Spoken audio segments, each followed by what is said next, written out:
part of what Freedom's Journal Institute is doing, and specifically for the Black Conservative Summit. So what a high respect, for all you gentlemen. So thanks for being here. So this is a press conference where we just wanted each person to take just a few minutes to tell us who you are and to talk about why you're here and why it's important to be a part of the Black Conservative Summit for such a time as this. So with that, how about we let Dr. Wallace. So I did kind of put together a few words about Dr. Wallace because I understand it's not fitting for somebody to flatter himself. So I'll see what I can do. All right. So Dr. Wallace. Bring that mic a little closer to you. Is the founder of the co-founder of the Black Conservative Summit with. Yeah, get that right, because my wife will. That's right. Co-founder. Who was nearby somewhere, but I'm not sure where she is now.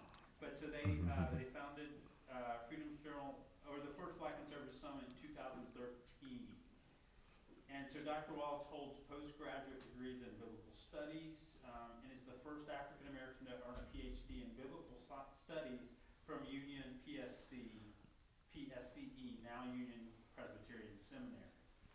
In 2008, the Wallaces launched Freedom's Journal magazine, and 3 years later, in 2011, they founded Freedom's Journal Institute for the Study of Faith and Public Policy, an Illinois-based nonprofit named after the first Black-owned press, founded in 1827.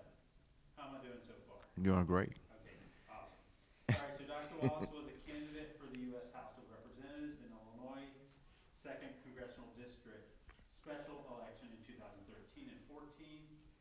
He's been outspoken about the evils of critical race theory, and his passion and powerful message make him one of today's most powerful voices of Bible-centered reason and change. So without further ado, I'm going to hand it over to Dr. Eric Wallace. Well, thank you, Greg Wooding, for convening this press conference. We actually started the Freedom Journal Institute. We got the name from like you said, the newspaper, Freedom's Journal, the first black newspaper back in 1827. And what really struck me is when I read it, that they were talking about how others had been speaking for them. They wanted to speak for themselves.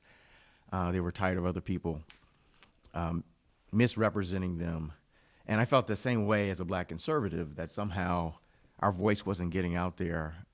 Generally black liberals have the microphone, especially with, Black Lives Matter and all that other stuff happening. But even before that, I felt like we weren't, that we were somewhat splintered. And I said, well, what could I do? So we started Freedom's Journal magazine to try and aggregate the black conservative voice. Some of the first people we actually had in the magazine were, Ken Blackwell, who's sitting to my left, and Larry Elder. And so we started building that, and then we decided, okay, what else can we do? Because I had letters in front of my name because I was an ordained pastor, and I had letters behind my name, a PhD in biblical studies, and I started thinking, okay, I want to do something more substantive than this. So we decided to do Freedom Journal Institute, and we decided to actually also do the Black Conservative Summit, which was bringing people together like these gentlemen you see here. I almost feel like this is a family, right? Because it's hard to find people that agree with us and are also willing to stand up and say something. Now there are other people who agree with us but that won't speak, but these gentlemen are willing to get up and say what's on their mind, and say what stand up and push back against the woke society that's out there, and people run around saying that your boy can become a girl, or your girl can become a boy, that kind of thing. Our society has really gone crazy, and I thought it was time for us to do this again. We did it 10 years ago, our first one, 2013. And actually, Ken Blackwell was at that one. And so here we are again after some time not doing it. It was time to think, hey, it's time to do something. And when people like Larry Elder and Bob Woodson and Chad and Colonel West. And I must say this, then I'm gonna shut up, let everybody else talk. When you came out with Uncle Tom, I saw Uncle Tom 1, but then I saw Uncle Tom 2. I'm like, man, these guys, we're reading from the same sheet of music. They are talking about some of the same things I've been writing about and talking about myself. They just had an opportunity to put it in film and to put it out there. And of course, we're sharing it today, this evening, for people to be able to watch it and then for them to sit around and actually have a discussion about it. So I'm stoked about this whole thing. And I'm going to shut up and let other people talk. Which way do you want it to? Who's next? Dr. Woodson.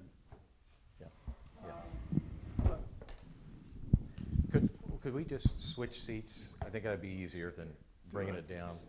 Okay. Yeah. And, yeah, I'm sorry. We could do it that way, but the other thing is, when you're getting the introductions, I need you on mic. Okay. Okay.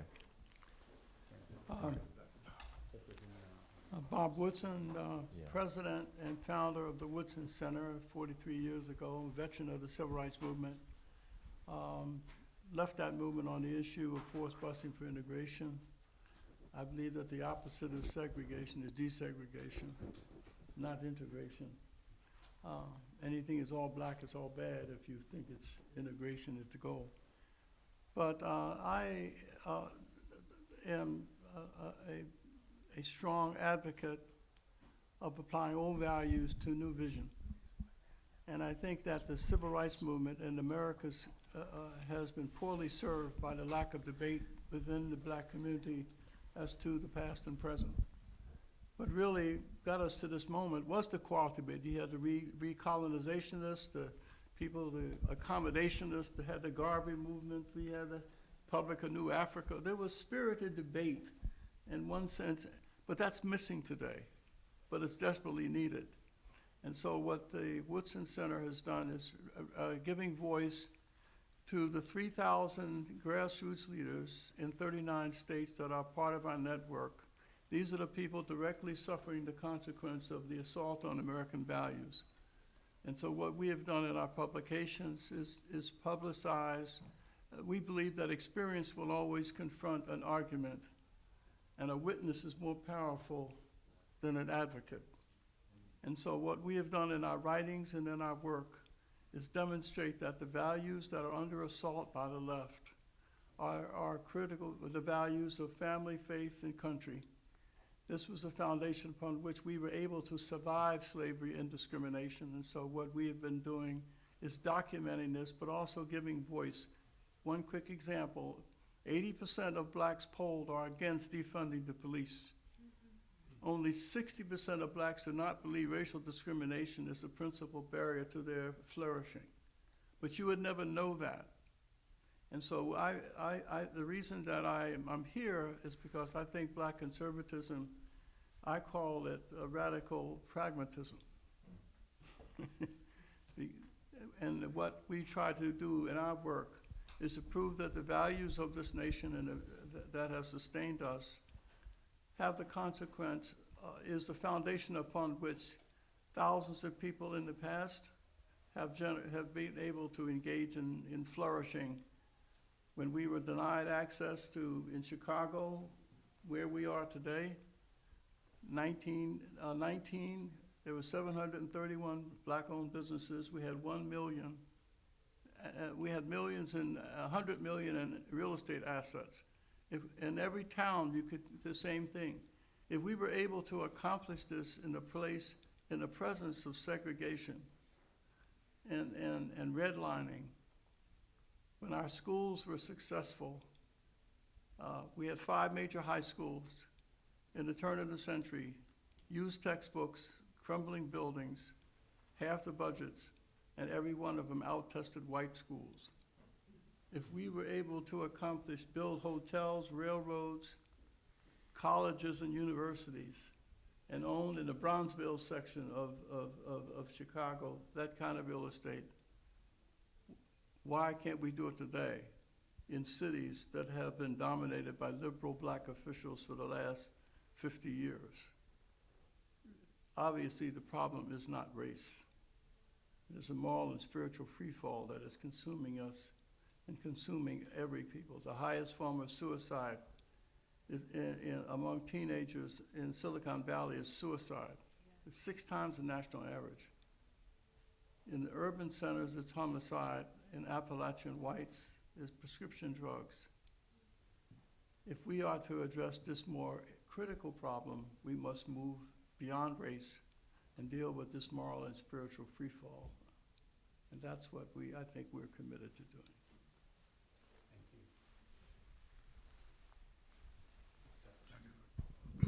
And please state who you are and tell us a little about yourself. Ken Blackwell, a native of Cincinnati, Ohio. Grew up in the public housing community of Cincinnati, the Laurel Homes.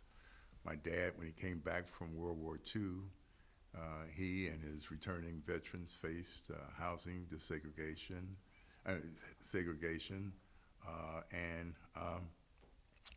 for the early part of my childhood, we grew up in public housing. But we saw it, and my dad and my mom saw it as transitional housing. They didn't see it as permanent housing because if I could start with what has brought me through 75 years, it is that they instilled upon me 3 things. They were fond of saying that there were 3 books that we better be familiar with. My grandmother, who was a housekeeper for 4 families, once told me when I was going off to the university, Xavier, on a football scholarship, she said, you know, I know a woman who cleans the library at Xavier University, and there are thousands of books at Xavier University. But we hope that we have, in fact, educated you and brought you up with a passion for 3 books. And she said, if, in fact, we have done our job, you will be able to conquer any of those thousands of books at Xavier University. And those 3 books, which we live by, were our date book, a checkbook, and the good book. The calendar or the date book told how you spent your time and with whom you spent it. The checkbook talked about how you managed the resources, no matter how meager or abundant. And what Bob was telling you about the way folks marshaled capital, took risks, built enterprises within our community, that was what it was all about, how folks managed and the stewardship that they put against the resources that they were able to amass. But more importantly was the good book. It in fact taught you how to choose the path of conviction over the path of convenience. And when we watch today, as we all of us know, the march of relativism, this notion that there are no moral truths, no moral absolutes, that grounding in biblical truth that my family was able to instill in all of us over generations really gave meaning and shape to my activism and my activity. So I probably, when I was president of the Black Student Union at Xavier University, if somebody would have said Ken Blackwell is a conservative, they would have just started laughing. But if in fact you looked at what I was raised on, fundamentally understanding, the dignity of human life, fundamentally understanding that the family is the incubator of liberty, and that all welfare states, totalitarian states, authoritarian states that I've visited among the 63 countries that I've visited, what they knew then was the family was the most basic unit of governance, and that what made America unique, not perfect, but unique, was that there had been a harness placed on government to make sure that there was optimum individual liberty and responsibility. In those other forms of government, whether it's a welfare state or a totalitarian state, government was the provider of rights and freedoms, or at least that's what they promoted. And so I've always understood that we have human agency, something that God has invested in us, and that we, in fact, can affect the curve of history by being engaged. And so, you know, when I was with SNCC, when I was with CORE, you know, the fact of the matter is, Bob will tell you, Chattanooga, Tennessee, or Clarksdale, Mississippi, what I was there doing was making sure that there was optimal individual freedom among all of God's people in the United States. And so that's what it's about. I've been blessed. You know, I've been the mayor of my hometown. I've been the treasurer and secretary of state of my home state. You know, I have been a U.S. ambassador, where I've in fact been in charge of the human rights portfolio at the United Nations. So I've lived a blessed life, but I haven't forgotten those basic books. I look at who I associate with, how I spend my time, how I leverage my money, because what Bob knows and Eric probably knows, but it goes something to what Bob was saying. I had a buddy who had been the vice president of Procter & Gamble. His name was Ross Love. He was the first black vice president at Procter & Gamble, and he wasn't just any vice president. He was vice president of advertising. And that was the lifeblood of Procter & Gamble. Well, Ross got sick, and his career hit a plateau, and he decided to retire. But when he retired, he came to me and he said, Ken, he said, we have a chance to buy a radio station. And I kind of looked at him, Bob, I said, what do you mean, Ken Masabi, we? He said, look, what we're going to do is that we're going to leverage whatever we have. And so we did just what Bob Johnson did with Ebony Magazine. I took a second mortgage out on my house, invested in Blue Chip with Ross and 3 others. It became the second largest minority-owned broadcast company in the country. We sold it to Sister Hughes and Radio One, and that was, at that point, I had enough that I didn't have to take any crap off of anybody else, That's the American way. and that's the American way. And in fact, we invest that capital in good work across the country. So look, that's who I am. Conservatism, an appreciation of life, family, freedom. That's been in our DNA from the very beginning. And we, in fact, are not copycats. We are originators of action for freedom. Amen. I'm going to kind of ask you all to switch seats because I want to keep this in the backdrop, keep that in the shot, okay? Talk too long. Larry? You next. Hot seat. All right. I know it's musical chairs, but.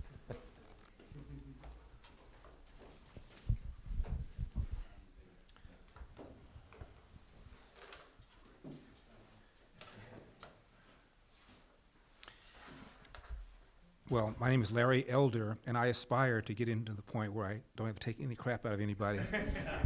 Maybe someday I'll get there. I have been doing television and radio since the mid-'80s, and I was born and raised in Los Angeles. My father cleaned toilets when I was growing up. He had 2 full-time jobs cleaning toilets, and he cooked for a family on the weekend to make additional money because he wanted my mom to be a stay-at-home mom. And he went to night school 2 or 3 nights a week to get his GED because he left home, Athens, Georgia, at the age of 13 years old. My last name, Elder, is not the name of my dad's biological father. He never met him.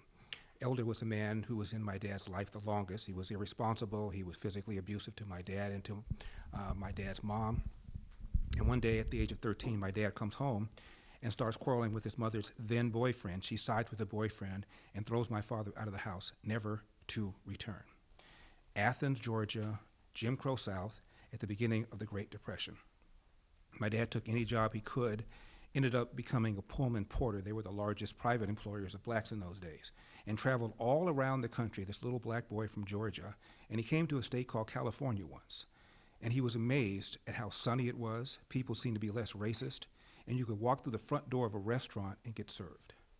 My dad made a mental note, maybe someday I'll relocate to California. Pearl Harbor, my dad joined the Marines. I once asked him why. Anybody who's in the military, Colonel, you know what I'm going to say. My dad gave 2 answers. He said, number 1, they go where the action is, and number 2, I love the uniforms. My dad gets out, and he was in charge of cooking for the colored soldiers because, as you know, the military was segregated in those days. And he goes back to Chattanooga, Tennessee. My dad could look at a cake and tell you what's in it. He wanted to get a job as a short order cook, and he walks around all day, and he's told, we don't hire niggers. My dad goes to an unemployment office. Lady says, you went through the wrong door. My dad goes out to the hall, sees colored only, goes to that door to the very same lady who sent him out. My dad came home to my mother and said, this is nonsense. I'm going to L.A. I'm going to get me a job as a cook, and I will send for you. My dad comes out to L.A., walks around for a day and a half. I'm sorry, you have no references. My dad said, need references to make ham and eggs? Goes to an unemployment office, this time just one door. Lady says, I have nothing. My dad says, what time do you open? She says, 9. What time do you close? He says, 5. And he sat in a chair for a day and a half. She calls him up. She says, I have something. I'm not sure whether you're going to want it. My dad said, of course I'm going to want it. I'm going to start a family. What is it? She says, a job with Nabisco brand bread cleaning toilets. My dad did that for 10 years, took a second job at another bread company called Barber and Bread, did that for 10 years, and as I said, cooked for a family and went to night school. The man never slept, which is why he was always so grouchy. And my dad, though, always told my 2 brothers and me the following. My dad was a lifelong Republican, and he had a problem with Democrats. He said, Democrats want to give you something for nothing. And when you try and get something for nothing, you almost always end up getting nothing for something. And my dad told my brothers and me, hard work wins. You get out of life what you put into it. You cannot control the outcome, but you are 100% in control of the effort. And before you moan or groan or whine about what somebody did to you or said to you, go to the nearest mirror, look at it, and say to yourself, what could I have done to change the outcome? And finally, my dad said this, no matter how hard you work, how good you are, sooner or later, bad things are going to happen to you. How you address those bad things will tell your mother and me if we raised a man.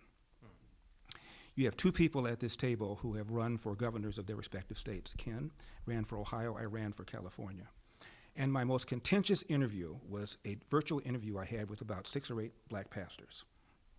And everything was going reasonably well until I told them that the number 1 problem facing the black community was not systemic racism, not police brutality, but the large number of kids who enter the world without a father in the home married to the mother.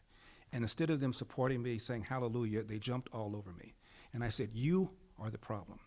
You are opinion shapers. You are role models in the community, and you are ignoring the 10,000-pound elephant in the room, which is the large number of kids who entered the world without a father married to the mother. And I said, forget about elder.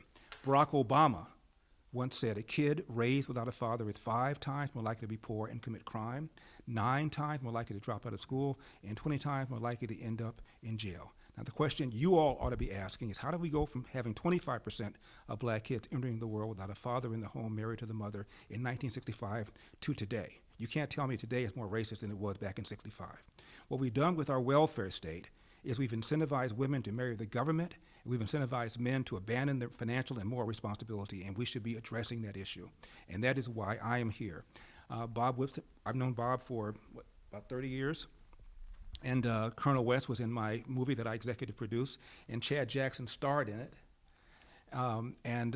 That's why I'm here, because that is the number 1 problem. Virtually everything else we talk about, whether it's bad schools, and Lord knows we have them, we need school choice, whether it's crime, it all starts from the breakdown of the family. I dare say, if you interview the kids that were out in the streets during the George Floyd or BLM riots of 2020 and ask them if they had a father in the home, the black ones, I bet you almost all of them will say they did not. Let me just end with one quick thing.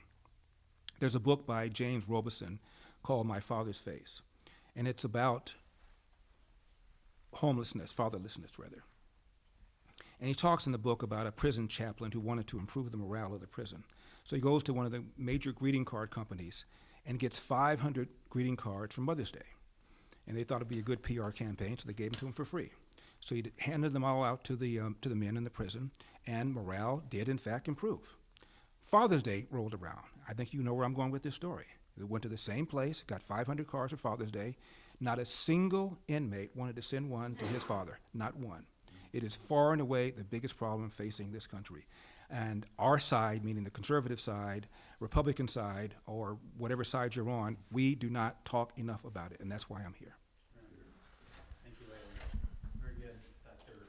West, or Lieutenant Colonel West? I know. It just rolls off the tongue. I just jump out of airplane and shoot at people.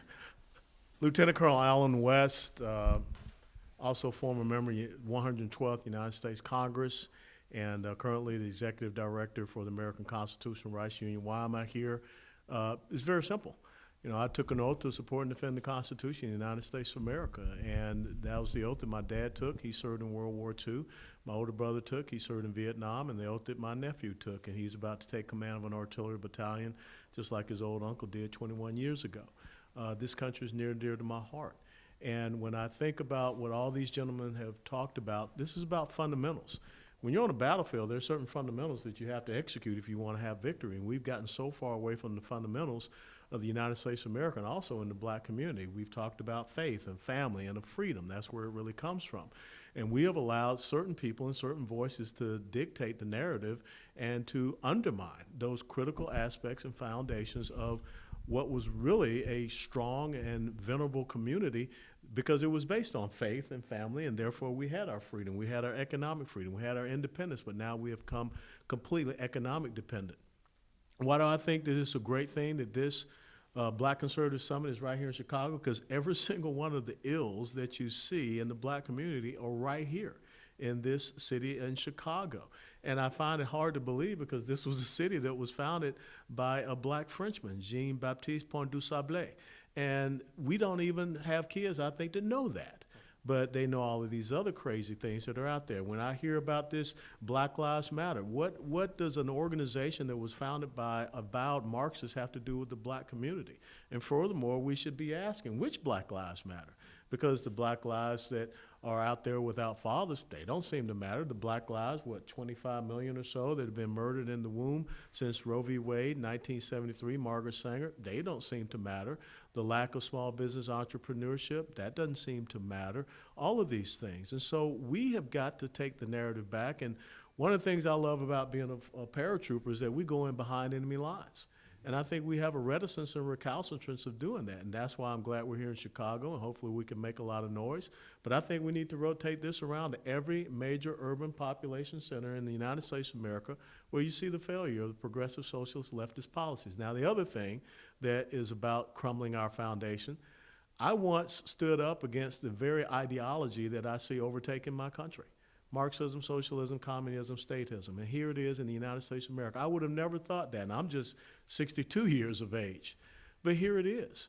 And all because we have so many people in our community, especially our pastors, who are refusing to stand up and say this. When I see a Black Lives Matter flag on a church, really?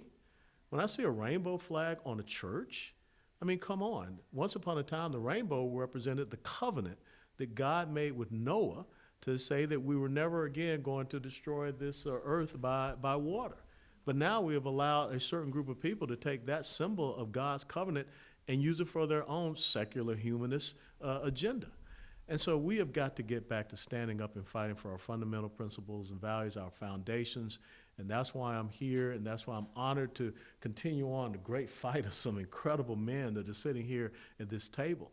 But the most important thing is that I've got to pass the torch of liberty and freedom on to subsequent generations, or else we will lose the greatest nation. And as we say in the military, the strength of a unit is only as strong as its weakest element. And so if the black community continues to be weak, the United States of America will be weak. So we need a strong black community. And I think when you have a strong black community, you're going to have a strong America. So thank you. Thank you, Lieutenant Colonel.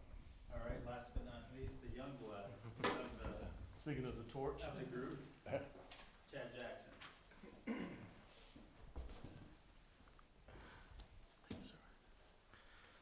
So first of all, thank you to Dr. Wallace for inviting me to this event. Grateful to be at this table with such a distinguished group of gentlemen. I am 33, but I do have a couple of grays in my beard, so I guess that counts for something. My route to this table is a bit unconventional. I didn't come through the colleges and universities. I came through the trades and just independent research. I glean wisdom and knowledge from these men here, especially Mr. Bob Woodson, and his resource and the information that's there. I remember coming across a video that you did with a filmmaker. I forget where he's out of, but they were going over the 60s and how did the 60s shape America. And Woodson talked about just what you heard him talk about earlier with regard to this difference between desegregation and integration. And I've never heard somebody take something so complex and make it so palatable. And this is a kind of spirited debate that's simply not had, even amongst black conservatives. And so what we sought to do with Uncle Tom too is to talk about some of these ideas and concepts that are seldom talked about. These notions that are shared by people both on the right and the left. These narratives that are just based in falsehood versus reality. I thank executive producer Larry Elder and those who were in the film, Allen West, and then Bob Woodson, who was in part one. And then Justin Malone, who's the director of the film. It was a collaborative project, and it was a labor of love. We didn't think America was ready for it, but to our surprise, our pleasant surprise, it was well received. People have learned a lot from it, and people are actually utilizing it as part of their homeschool curriculum. I myself have 4 children, 2 boys and 2 girls, all of which are homeschooled. We're teaching them through the classical model, where we're teaching them and setting a foundation of biblical principles and teaching them how to be critical thinkers and not to take things at face value, not to take a narrative that is meant to, in a sense, send us down a trajectory of just complete unravel. Benjamin Franklin said that we have a republic if we can keep it. And unfortunately, we have done a very poor job here lately of keeping our republic. I want to raise children that will keep the republic, that will understand the importance of the Bible and of the Constitution, that won't get caught up in intersectionality and believing that they are a victim. Uncle Tom 2 is a challenging film, but again, it's part of this much needed debate that desperately needs to be had. So I'm grateful once again to be here at the Black Conservative Summit, representing Uncle Tom 2 and Uncle Tom 3, which is coming within the next 2 years. So thank you all. Thank you. All right, well that commences, I guess, the first part of our press conference. And so we will open it up for a couple of questions if you have them. But I just want to say here, this is what we call the Black Mount Rushmore of conservatism right here. So these are the faces of Black conservatism. So thank you so much for joining us. And this is only the beginning of the event. Uncle Tom 2 will actually screen tonight at 7 o'clock. So please be a part of that. And so let me open up the floor for any questions. And can I just say one thing? Sure. So as far as calling the film Uncle Tom, the reason for that isn't to invite Black conservatives to go around calling themselves and referring to themselves as Uncle Toms. That's asinine.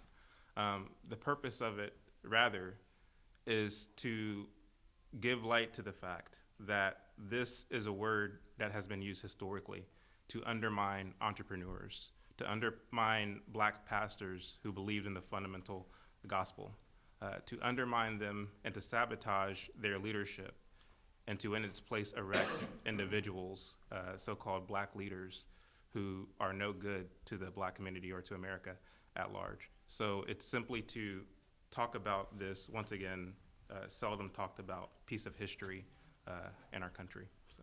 Thank you. Okay, so do you want to stand and Jim state your Carlos, fully it's as a pleasure to meet the Colonel and Larry before we've had events and they've come up and been with us, so it's good to see you guys again. And I was at the opening of the screen when you had Uncle Tom 2 up here last August, so it was good to be there. Anyways, I do a lot of work, if you will, on urban talk radio, WVON here in Chicago. And one of the tools of communism is divide and conquer. So what people use, you're black, you're white, keep people in different corners and they're always fighting with each other. So one of my solutions is I said the most important, what color is more important than black and white is the color green. Because if you have more green, if you have more Ben Franklins in your pocket, it doesn't matter what your skin color is, it's your empowerment. And this is why we have to support people and politicians that allow us, or not allow us, that we deserve to keep our own resources versus taxes, which get sucked in the government waste hole. And people really can't argue with it. So I use that argument a lot on radio because, like, you know what? It's your empowerment. I don't want your empowerment. But when your government takes away from you, that should tell you something. So this is what you guys are part of, and that's good. Thank you. Awesome. All right. I just wanted to ask all of you if you have any information on what we can do about the misidentification problem. So the fathers who are fathering children and then not raising them, and the gangster rap type people who are teaching children to murder and not go to school and not work hard. Our society is calling them the wrong name. Nobody who does that should be called black. So do any of you all have a answer to what we can do? We need to give this subculture a name. It comes from white slavers and ultimately from Celtic countries in the past, so it's a white subculture. And if we could give it a name and separate it out, then the rest of society will allow criticism and discourage them from that bad behavior. So before we answer that, could you tell us your name? Oh, I'm Andy Sturgis, and I'm not with an organization here. Okay, cool. So who would like to? I'll give a brief answer, then I'll pass it along. So what you bring up is true. And what leftists have done historically, as they've proven